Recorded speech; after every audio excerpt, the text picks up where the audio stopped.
Howdy neighbor, it's Rob here again with another edition of Golden Rules, and this is the second of our series of how to buy a home.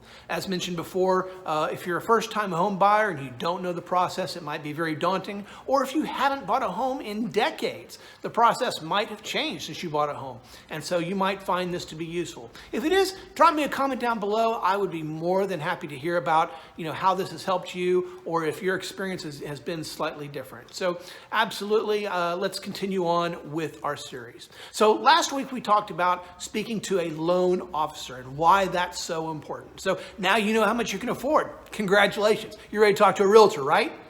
Not quite yet. Almost, but not yet. There's still something else that you need to do before you begin looking to buy a home. And that's to decide, what kind of home do you want?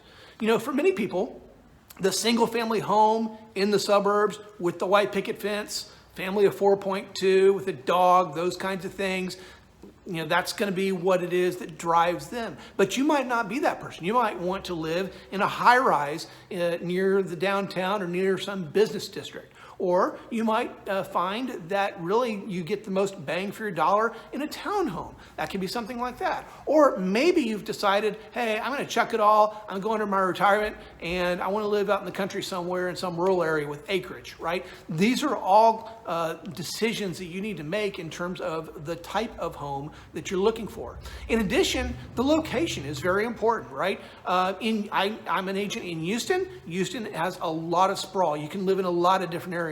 Depending on the neighborhood that or the city that you're living in, there could be some very real location issues. Obviously, everybody wants to live close to work, but with people now working more from home, that may be less of an issue. So that could play an impact on your decision on where to live. So, type of home, location of the home, but then I also want you to sit down and do 2 lists. And if there is somebody else that's making this buying decision with you, whether that is a spouse, whether that's a live-in partner, whoever that is, I would recommend that you both do this and do it separately and then come together. And that is to do a must-have list and a nice-to-have list. And again, if there's 2 of you, do that separately. Go into a separate room and do that. And say, okay, with the next home that I buy, it must have these things. And that should be a fairly short list. It should really only be 3, 4, 5 things long, right? It must be 4 bedrooms, right? It must not have a pool. It must be located in this area. It must have a garage, those kinds of things. It must be this many square feet or within this range. It has to be no bigger than this or no smaller than that, right? Those are the kinds of criteria that you want to look at in your must-have list. And then you say, if it does not have these things, I will not buy it. I will not even look at it, okay?